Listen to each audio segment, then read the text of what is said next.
Ambassador Hyunwoo Park sat in the cold metal chair and watched the alien creatures argue about his people like they were dangerous animals. The Galactic Council chamber stretched high above him with walls made of crystal that sparkled with strange lights, and the air tasted like metal and ozone, which made his nose itch. But he had learned not to show any reaction, because the aliens would write it down in their reports as another sign that humans were too emotional and unpredictable for 18 long months. He had come to this place every week and listened to 847 different alien species debate whether humans deserved to join their precious council, and every week they found new reasons to say no. Today was supposed to be different, and today was supposed to be the final vote. But instead of voting, they had given him a list of new demands that made his stomach turn cold. Dr. So-Young Kim sat beside him with her hands folded in her lap and her face calm. But he could see the anger in her dark eyes because she was the one who had spent years learning about alien cultures and teaching them about human ways, and she knew better than anyone how unfair this whole process had become. Captain Dongmin Lee stood against the back wall with his arms crossed and his jaw tight, because even though he was not supposed to be armed in the council chambers, everyone knew he could kill half the room with his bare hands if needed, and that knowledge made some of the smaller aliens nervous, which was probably why they kept adding more security rules for the human delegation. The High Arbitrator, Kix Neth, floated in the center of the chamber like a living diamond with light pulsing through its crystalline body as it spoke in the harmonic language that all council members used for official business. The translation device in Park's ear converted the musical tones into words that made his blood boil. The human species must undergo genetic modification to reduce their aggressive tendencies, and they must surrender all military technology to council oversight, and they must accept permanent residence restrictions to no more than 3-star systems, and they must submit to psychological evaluation every solar cycle to ensure compliance with civilized behavior standards. Park felt his hands clench into fists under the table, and he forced himself to breathe slowly, because losing his temper now would only prove their point about human aggression. Counselor Veltar of the Saurian Empire raised his scaled head and spoke in a voice like grinding stone.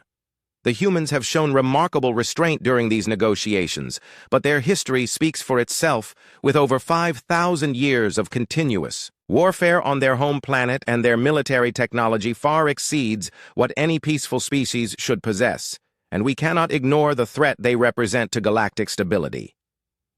The ethereal collective's representative shimmered like heat waves as it added, "We have observed human behavior patterns, and they show clear signs of territorial expansion and resource competition that could destabilize existing trade networks and political boundaries." Park looked around the chamber at all the alien faces staring down at him with fear and suspicion, and he realized that nothing he could say would change their minds, because they had already decided that humans were too dangerous to be trusted as equals. He thought about Earth and the billions of people waiting for news about whether they would be welcomed into the galactic community or forced to remain isolated and alone in their small corner of space.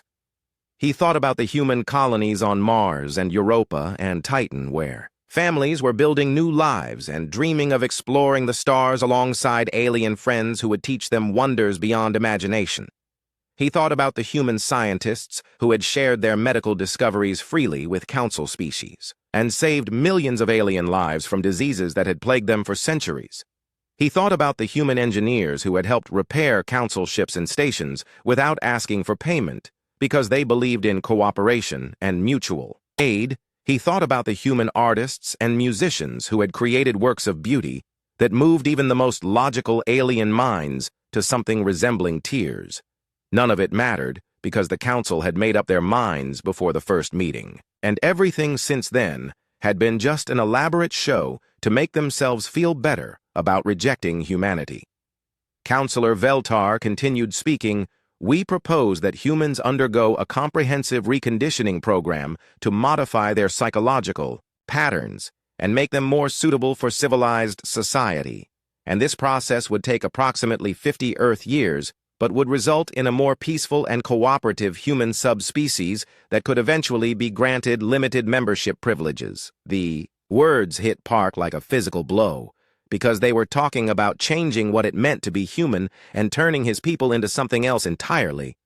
Just so the aliens could feel safe, Dr. Kim's hand moved slightly on the table, and Park saw her fingers spell out a single word in the old Earth sign language that military units used for silent communication.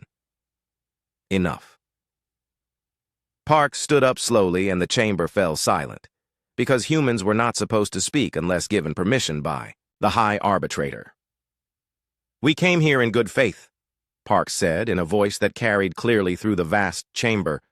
"We opened our borders to your inspectors, and we shared our technology and our culture and our knowledge freely, and we waited patiently while you debated our worthiness for 18 months.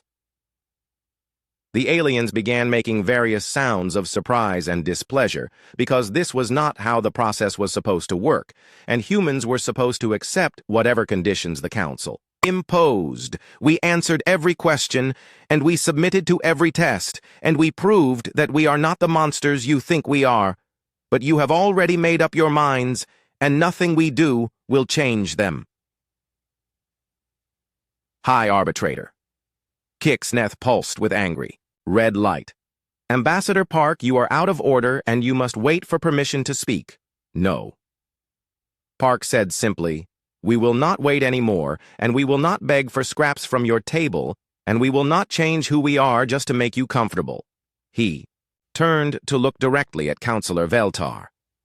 "You want us to give up our weapons and our independence and our very nature so you can sleep better at night, but you forget one important thing." The chamber erupted in alien sounds of confusion and alarm. As Park gathered the human documents from the table, "We do not need you." Dr. Kim stood up beside him with a small smile on her face, and Captain Lee moved forward to join them as they prepared to walk out. "Earth hereby withdraws its application for Council membership," Park announced. "We will find our own way among the stars, and we will build our own alliances with species who judge us by our actions rather than their fears." The High Arbitrator's voice rose to a painful shriek. "You cannot simply leave the process, and there are procedures that must be followed and consequences for abandoning negotiations." Park stopped at the chamber exit and looked back at the hundreds of alien beings who had spent 18 months trying to decide if humans deserved to exist as equals. "Watch us," he said. As the human delegation walked through the crystal corridors toward their ship, the emergency alarms began sounding throughout the station, and alien security forces scrambled to respond to something they had never encountered before. A species that would rather face the unknown alone than accept subjugation disguised as membership behind them in the council chamber. The real debate was just beginning as representatives realized they might have just made the biggest mistake in galactic history. Some species had been waiting for someone to stand up to the Council's endless bureaucracy and arbitrary rules. And now they watched the humans walk away with something that looked very much like envy. The humans reached their ship and prepared to depart for Earth, where they would deliver news that would change everything. They had come seeking acceptance, but they were leaving with something far more valuable: their dignity intact, and their future in their own hands. The news traveled faster than light through the quantum communication networks that connected every corner of the galaxy, and within hours, every inhabited world knew that the humans had walked away from the Galactic Council. On Earth, the emergency session of the Global Assembly lasted through the night as leaders from every nation gathered in the Great Hall beneath Geneva to decide how humanity would respond to their sudden isolation from galactic civilization. Admiral Jinho Choi stood before the assembled delegates with his dress uniform crisp and his expression grim as he explained the military situation. "We always knew this might happen," he said. "The Council made it clear from the beginning that they saw us as a threat, and our intelligence services have been preparing for the possibility of complete isolation." Minister Kyung-Soo-yoon raised his hand to speak. "What exactly does this mean for our colonies and our trade agreements with independent systems? The Council will likely impose sanctions on any species that deals with us," Admiral Choi replied. "But we have been building relationships outside their control, and many non-council worlds have been waiting for someone to challenge the established order in A secret laboratory complex, buried deep beneath the Swiss Alps, Dr. Haywan's song was putting the finishing touches on humanity's greatest secret project. Prometheus had been in development for over a decade, using theories that human scientists had discovered independently of Council technology, and the breakthrough had come just 6 months ago when her team finally cracked the mathematics of dimensional folding. The new faster-than-light drive did not require the hyperlane network that the Council controlled so tightly, and instead created temporary shortcuts through folded space that could take ships anywhere in the galaxy without permission or oversight. "Run the final calculations one more time," she told her assistant, as the massive prototype engine hummed with contained energy that could reshape the balance of power in the galaxy on the Council station Nexus Prime. The emergency session had been going for 12 hours, as representatives tried to understand what the human withdrawal meant for their carefully maintained order. Some species were already asking uncomfortable questions about why the Council had rejected a species that had shown nothing but cooperation and scientific advancement during the entire negotiation process. The younger civilizations were particularly upset because they remembered their own difficult admission processes and the arbitrary rules that had forced them to abandon parts of their culture and technology just to gain membership high. Arbitrator Kixneth pulsed with frustrated energy as it tried to maintain order among the increasingly restless delegates. The humans made their choice and they must live with the consequences, it announced. Any species that attempts to maintain unauthorized contact with Earth or its colonies will face immediate sanctions. But even as the words echoed through the chamber, many representatives were already planning secret communications with their home worlds because the human rejection had exposed something that the Council leadership had hoped to keep hidden. The fear that held the galactic order together was not fear of external threats, but fear of the Council itself. Meanwhile, in the Outer Rim territories where Council authority was weakest and most resented, Ambassador Tai Hyun Nam was making contact with civilizations that had been waiting centuries for this moment. The Keth Republic welcomed him with enthusiasm that surprised even his experienced diplomatic training, because these silicon-based beings had been rejected by the Council for being too different and too independent for proper integration. "Your species has done something remarkable," the Keth Prime Minister told him through a translation device that converted silicon harmonic resonance into human speech. "You have shown that it is possible to say no to the Council and survive." The Keth revealed information that made Nam's blood run cold as he realized the true scope of Council control over galactic civilization. Every species that joined was required to abandon their most advanced technologies in favor of Council-approved systems that could be monitored and controlled remotely, and any civilization that developed beyond certain parameters was either forced to join and submit or face complete isolation from galactic trade and communication. "How many others are there?" Nam asked. "How many species have been rejected or chose independence?"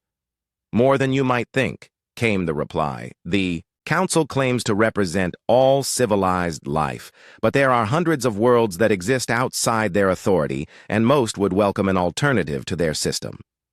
Back on Earth, the Global Assembly had reached a unanimous decision that would have been impossible under normal circumstances. But the Council's rejection had united humanity in a way that no common enemy could have achieved.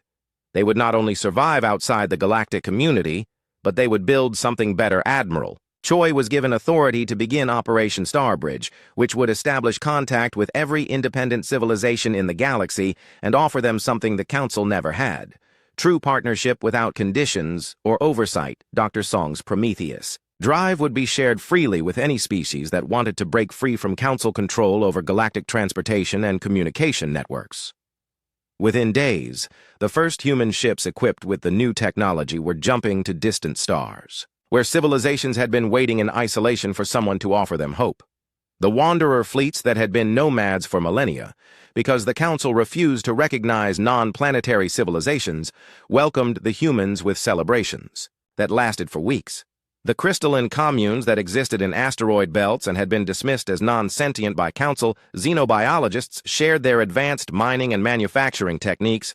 The Ocean Worlds Alliance, whose aquatic members could never survive on Council stations, offered underwater cities where humans could establish permanent research facilities. Each new contact brought more intelligence about Council operations, and the picture that emerged was of a system designed not to protect galactic peace, but to maintain the power of the oldest and most conservative species. The Council's enforcement fleet was impressive, but had not fought a real war in over 2,000 years, because their strategy had always been to prevent conflicts through overwhelming bureaucratic pressure.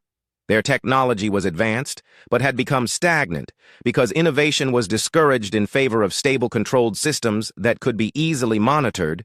Their member species were growing restless because the younger civilizations were beginning to realize that Council membership meant permanent subordination to the ancient powers that had founded the organization. As reports of human activities reached the Council chambers, the leadership faced a crisis they had never anticipated. For the first time in galactic history, a significant number of species were actively choosing independence over Council membership, and the economic and political implications were staggering. Trade, networks that had operated for millennia, were being bypassed by new agreements between independent worlds, and the Council's ability to control information was crumbling as the Prometheus communication system spread to dozens of civilizations. Some Council members began quietly reaching out to human representatives to discuss possible accommodation, but the humans had learned from their rejection and were no longer interested in joining a system designed to control them. They were building something new, and they were inviting everyone who valued freedom to join them. The Galactic Council had spent 18 months debating whether humans were civilized enough to be trusted with membership. Now they were beginning to realize that the real question was whether the Council itself was civilized enough to survive in a galaxy where species had a choice. 6 months after walking away from the Galactic Council, the human colonies were expanding faster than anyone had thought possible, and the Independent Worlds Alliance was becoming something that made the ancient powers very nervous. Captain Min Ji Lim stood on the observation deck of the colony ship New Seoul and watched the terraforming machines transform a barren world into something that could support human life in just weeks instead of the centuries that Council protocols required. Planet below them had been designated as uninhabitable by Council surveys because it lacked the specific atmospheric composition that most member species preferred. But human technology could adapt almost any world to support Earth life, and they were sharing that technology freely with their new allies. "The atmospheric processors are working ahead of schedule," reported engineer Jae-Sung Oh as he joined her at the viewing port. "The Keth computational assistance has reduced our timeline by 60%, and their mining platforms are already extracting rare elements from the asteroid belt." The partnership between humans and the silicon-based Keth had proven more valuable than either species had anticipated because where humans excelled at rapid adaptation and innovation, the Keth provided computational power and precision manufacturing that made ambitious projects possible in record time. Below them on the planet's surface, teams of human colonists worked alongside Keth construction units to build the first city that would house both carbon-based and silicon-based life forms in perfect integration. The design was revolutionary because instead of forcing one species to adapt to another's environment, they had created spaces where both could thrive according to their natural needs. "Any word from the communication relay project?" Captain Lim asked. "Engineer O's team completed the final node yesterday," came the reply. "The Prometheus network now connects 43 independent worlds with instantaneous communication that bypasses every Council monitoring station."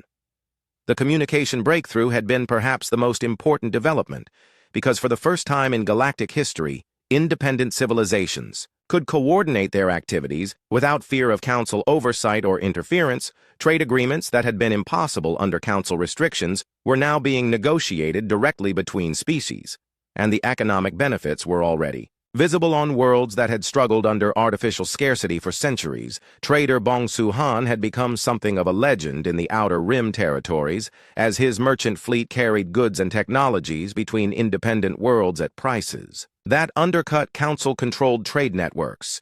His ship, the Busan Express, docked at ports that had never seen Council vessels because the bureaucratic requirements made such visits economically impossible for anyone except the largest corporate entities. "The profit margins are incredible," he reported to his business partners back on Earth. These worlds have resources and manufactured goods that the Council has been hoarding for millennia, and they are desperate for the medical technology and farming equipment that we can provide. The medical technology sharing had been particularly successful because human biomedical research had developed along different lines than Council-approved science and could treat conditions that Council medicine considered incurable. Dr. So-Young Kim had established research stations on 12 worlds where human and alien scientists worked together to develop treatments that neither species could have created alone. The agricultural technology was equally revolutionary because human farming methods could triple food production on worlds that had been barely self-sufficient under Council farming protocols.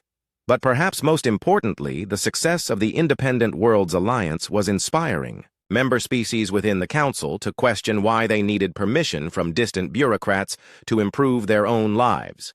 General Yoon-hee Seo received daily intelligence reports about growing unrest within Council territory as younger civilizations demanded to know why they could not trade freely with the independent worlds. The Council has imposed sanctions on 17 member species for unauthorized contact with IWA worlds, she reported to the Joint Command Staff.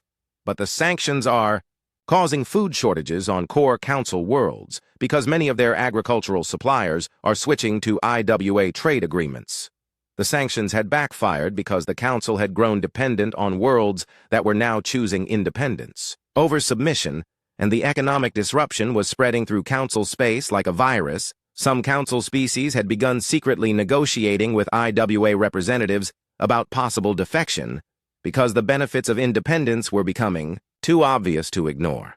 The Aquatic Confederation had been particularly interested because their water-world habitats had always been difficult for Council inspectors to monitor, and they had resources that the IWA desperately needed, the Crystal Gardens. Collective had been providing rare minerals to the Council for centuries at artificially low prices, and they were eager to establish direct trade relationships with species that would pay fair market value. Even some of the older Council members were beginning to question whether the traditional system was worth preserving if it meant economic collapse and social unrest.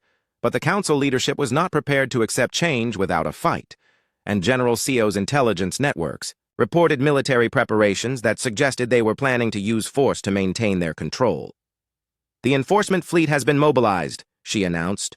Over 300 capital ships are moving toward the border systems, and their communications indicate they intend to blockade human space and force the dissolution of the IWA. The news sent shockwaves through the Alliance command structure because while the independent worlds had significant economic and technological advantages, they had never faced the full military might of the galactic establishment. Admiral Jin-Ho Choi called an emergency meeting of all Alliance military commanders to coordinate their response to the coming threat. "We knew this day would come," he told them. "The Council cannot allow our success to continue because it proves that their system is unnecessary and oppressive." The military situation was complex because the Alliance forces were scattered across dozens of star systems and included species with very different military traditions and capabilities. Human forces were organized for rapid deployment and flexible tactics, but numbered only a few hundred ships compared to the Council's massive fleet. The Keth provided computational warfare, capabilities that could disrupt enemy systems, but their physical ships were designed for exploration rather than combat.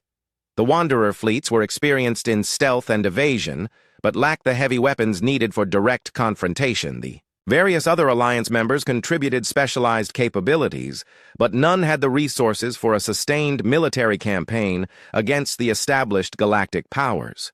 "We cannot match them ship for ship," Admiral Choi admitted, "but we have advantages they do not expect, and we will use those advantages to make them regret starting this fight." The human military had been studying Council fleet compositions and tactics for months and had identified weaknesses that could be exploited by unconventional warfare. Council ships were designed for intimidation and patrol duties rather than actual combat because they had not faced serious opposition in over 2 millennia. Their crews were experienced in bureaucratic enforcement, but not in the chaos and uncertainty of real battle. Their command structure was rigid and hierarchical, which made them vulnerable to disruption and confusion. Most importantly, their logistics networks depended entirely on Council-controlled infrastructure which could be targeted and destroyed by Alliance forces. We will not fight them on their terms, Admiral Choi concluded. We will make them fight on ours, and we will show them that freedom is worth any price. The Alliance worlds began preparing for war with a determination that surprised even their own leaders because they had tasted independence, and they would not give it up without a fight. The Council had made a fatal mistake in assuming that their military superiority would be enough to restore the old order. They were about to discover that people who fight for their freedom are far more dangerous than people who fight for their paychecks. The Galactic Council Enforcement Fleet emerged from hyperspace at the edge of human territory with a display of power that had crushed rebellions for over 3,000 years. Fleet Admiral In-Guk Baek watched the massive formations appear on his tactical displays and felt a moment of doubt about the plan he was about to execute because the enemy ships were truly impressive with their gleaming hulls and energy signatures that could reduce planets to dust. 372. Capital ships arranged in perfect geometric formations that demonstrated the overwhelming technological superiority that had kept the galaxy peaceful through fear and intimidation. The flagship Eternal Dominion was larger than most human space. Stations and its weapons could destroy entire fleets with a single volley, but Admiral Bayek had studied the reports from Council conflicts, and he knew that impressive displays and actual fighting capability were not the same thing. All ships report. Ready, came the voice of his communications officer. The Alliance fleets are in position and waiting for your signal. The human strategy was based on principles that the Council had forgotten during their long reign of unopposed authority: speed, over size and flexibility, over formation, and most importantly, the willingness to accept losses in order to achieve victory. Execute Operation Swarm, Admiral Bayek ordered. The human ships were small and fast compared to the Council vessels, but there were far more of them than the enemy had expected, because the Alliance had been building ships in secret shipyards throughout the Rim territories. They came from every direction at once in coordinated groups that targeted specific weak points in the Council formation while avoiding the heavy weapons that could destroy them with direct hits. The first engagement lasted only 12 minutes, but it shattered the Council's confidence in their military supremacy. Keth computational warfare systems infiltrated Council ship networks and turned their own weapons against each other, while Wanderer stealth ships appeared from dark space to launch surprise attacks on command vessels. The rigid Council formation collapsed into chaos as individual captains tried to respond to threats they had never trained for, while their commanders struggled to maintain control over a battle that was moving too fast for their bureaucratic decision-making process. The mighty Eternal Dominion found itself surrounded by dozens of human ships that were too small and too fast for its massive weapons to target effectively, and its armor that could withstand planet-killing beams was vulnerable to the precision strikes that human engineers had designed. Specifically for this moment, Admiral Bayek watched the enemy flagship's shields collapse under coordinated assault and felt grim satisfaction as the symbol of Council authority began listing helplessly in space. "Signal the Council fleet," he ordered. "Offer them the chance to withdraw with honor." But the Council commanders had never faced defeat and did not know how to accept it gracefully. They regrouped and attacked again with desperate fury that cost them 30 more ships and gained them nothing but proof that their technological advantage was useless against enemies who refused to fight by the established rules. Commander Woo Jin Park led the special operations teams that struck at Council supply lines and communication relays. Throughout the border systems, his units had trained for years in unconventional warfare, and they moved through Council space like ghosts, targeting the infrastructure that kept the enforcement fleet operational Council ships that had seemed invincible. In direct combat became helpless when their fuel tankers disappeared and their communication networks went silent and their replacement parts never arrived. "The enemy is fighting like barbarians," complained one Council captain to his superior. "They attack supply convoys and repair stations instead of facing us in honorable battle." But honor was a luxury that the Alliance could not afford, and they used every advantage available to level the playing field against overwhelming odds.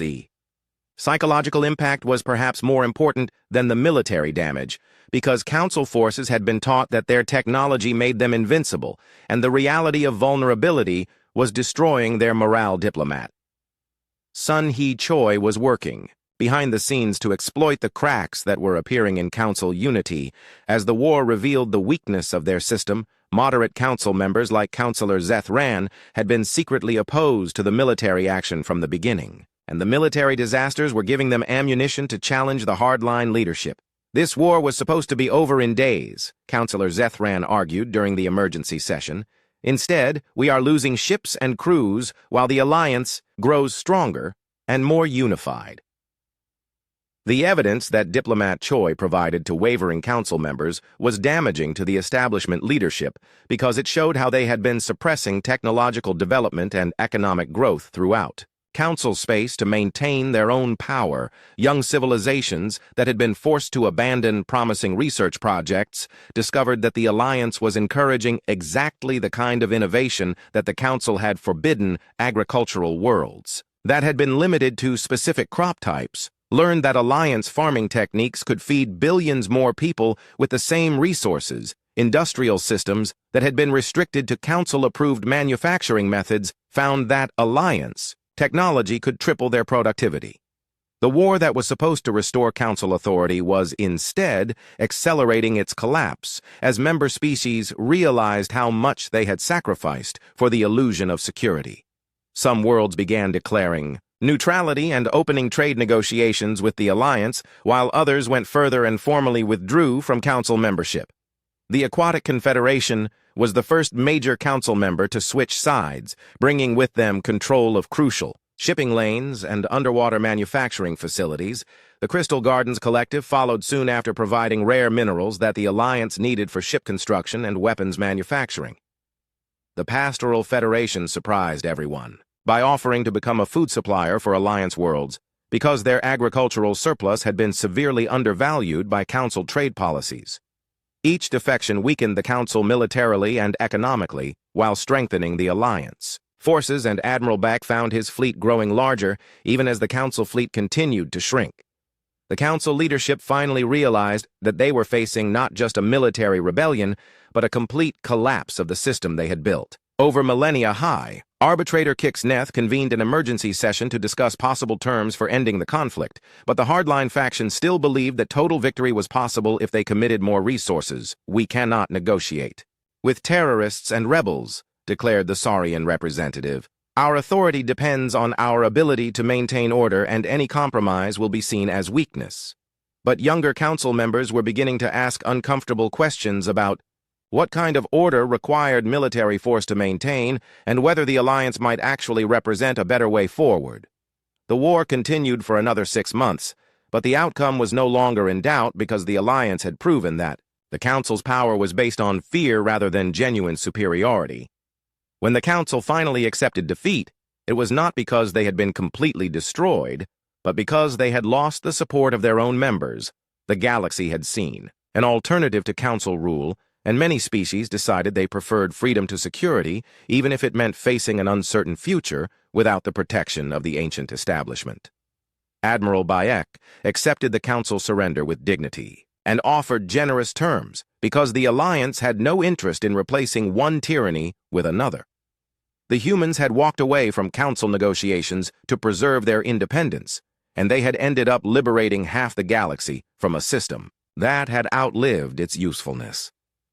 But the real victory was not military conquest, but the proof that intelligent species could cooperate voluntarily without surrendering their sovereignty to distant bureaucrats who claimed to know what was best for everyone. 1 year after the Council War ended, the galaxy looked nothing like it had when humans first applied for membership in what everyone now called the Old Order. President-elect Guillaume Ja Li stood in her office overlooking the sprawling diplomatic quarter of New Geneva, where representatives from over 400 worlds conducted the business of the new galactic civilization. She had been elected on a platform of responsible leadership and controlled expansion because humanity had learned that power without wisdom could be just as dangerous as the council system they had helped to destroy. The view from her window showed the future taking shape as alien architecture blended with human designs in buildings that would have been impossible under the rigid standards that had once governed galactic construction. Keth crystalline spires rose beside human glass towers, while wanderer fleet homes docked at stations designed to accommodate both organic and mechanical life forms. The morning. "Briefing is ready, Madam President," announced her aide as he brought the daily reports that chronicled humanity's transformation from rejected applicants to reluctant leaders of galactic change.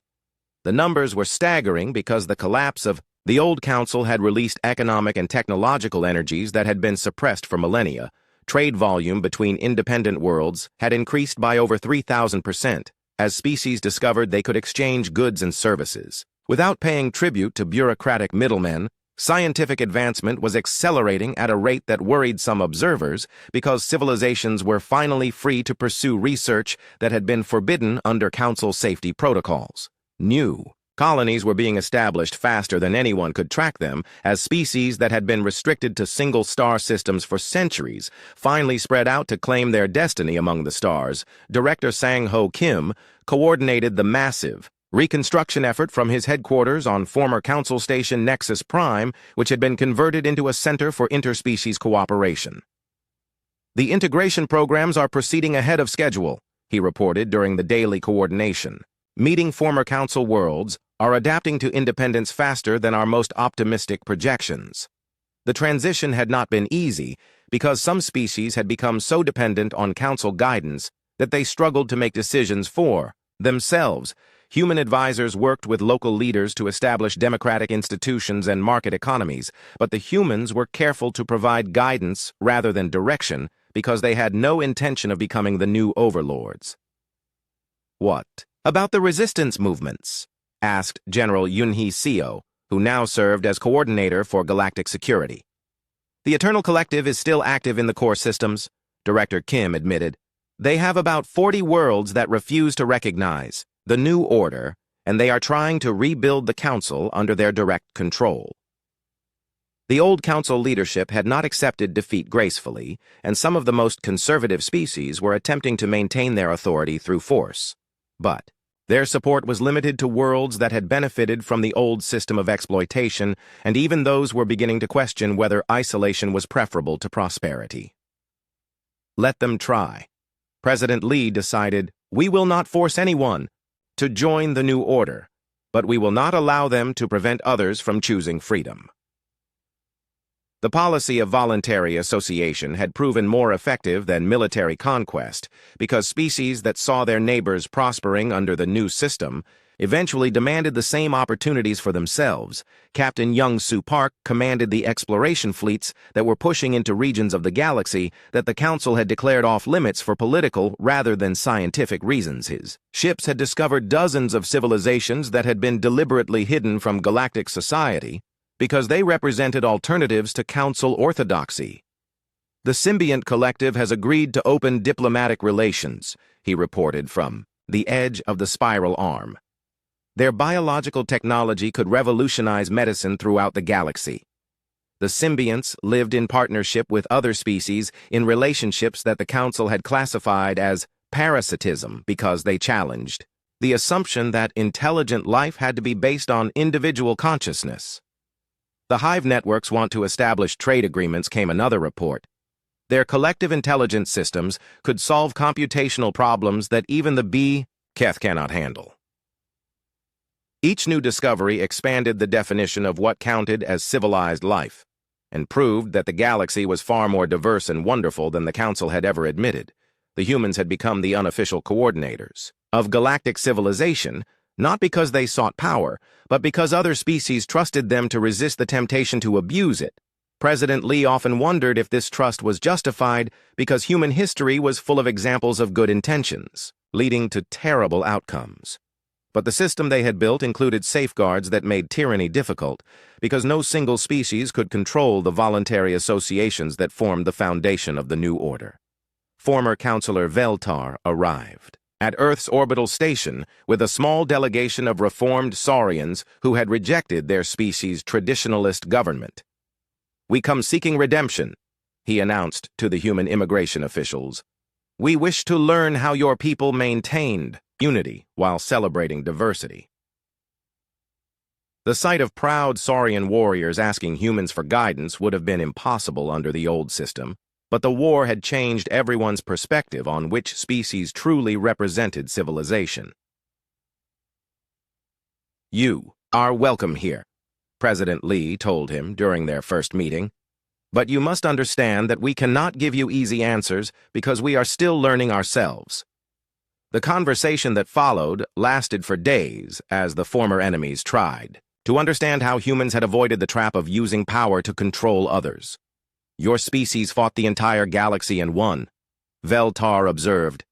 "Yet you did not conquer us or demand tribute or establish an empire. We did not fight to rule others." President Lee explained, "We fought to prevent others from ruling us, and once that was accomplished, our war was over." The distinction was important because it explained why the new galactic order was stable despite having no central authority. Species cooperated because cooperation benefited everyone rather than because they feared punishment for independence. Trade flourished because agreements were voluntary rather than imposed by distant bureaucrats. Innovation accelerated because researchers were free to pursue knowledge rather than required to follow approved methods. The galaxy was becoming everything the Council had claimed to represent, but had never actually achieved. Captain Young-Soo Park's latest expedition had discovered ancient ruins that suggested the current galactic civilization was not the first to face the choice between freedom and security. The builders of the ruins had apparently chosen security, and their civilization had lasted for millions of years in perfect stagnation until some unknown catastrophe had brought it to an end. "Perhaps they died of boredom," suggested Dr. So Young Kim as she studied the archaeological evidence. "A civilization that stops growing eventually stops living."